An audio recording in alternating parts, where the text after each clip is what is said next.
Hey football fans, welcome to my post-review videos for Under Further Review. This will basically be a quick analysis recap of each game, and I'll also see if my prediction was right. So first up, we have the Baltimore Ravens playing the Denver Broncos on Thursday night. Well, first, I want to pat myself on the back for knowing that the Broncos would win by at least 2 touchdowns. I didn't know that Peyton Manning was going to be throwing 7 touchdowns, though, along with 462 yards passing over an inexperienced Baltimore defense that I knew for a fact would be hurting this season, especially without Ray Lewis now, Ed Reed, Paul Kruger. Sure, those guys are old, but they're a crucial part of that defense. So, I mean, I didn't see Terrell Suggs being that dominant and a leader that he thought he would be, and hey, Ravens fans, are you convinced now that this team is different, especially on defense now?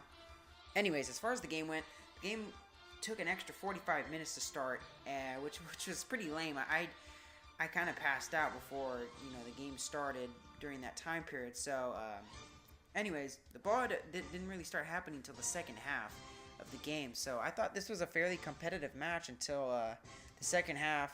But the third quarter is where it just got ugly for the Ravens, obviously, as they couldn't connect on a lot of simple things. Flacco threw a lot of passes in this game, which was concerning to me.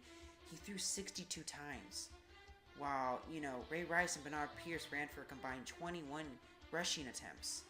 So, that needs to change. That's not Ravens football. Like I've said before, this Bronco offense is just very, very powerful, and their defense is not bad either. So, it's hard to see what team can compete against the Broncos this year, after them watching demolish the Ravens. The Ravens, on the other hand, I'll give them a couple more weeks to see if this team can get the chemistry going, or if this is just a stinker team going into this season. But anything happens in the NFL, so we'll see. My positives and negatives for the Broncos. Well, my positives are the offense finds a new tight end in Julius Thomas. Peyton Manning painted a masterpiece in this game.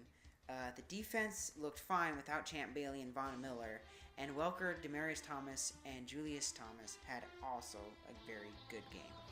And my negatives, Eric Decker was ineffective and has clearly been dropped as probably the fourth threat on this offense, plus his fumble didn't help him look so good. I didn't like how the running back couldn't stand out with Peyton Manning throwing them all over the place. It's a pass-happy offense, but at the same time, these running backs need to get into gear sometime soon. I understand why they had a combined 21 rushing attempts between Ball, Marino, and Hillman, but I think the position is still up for grabs in my view. And lastly, the Broncos had the most penalties with 8 flags, resulting in 61 yards. We need to cut that down. Positives and negatives for the Ravens. Well, we'll start off with the positives here. I thought Joe Flacco still played well, but he's going to need a lot more help. Another positive is Ray Rice was able to find the end zone with just 12 rushing attempts and 8 passes caught. And Dallas Clark looks promising, but age is a factor with him, and I'm hoping he can still fill in Pitta's shoes and match his production.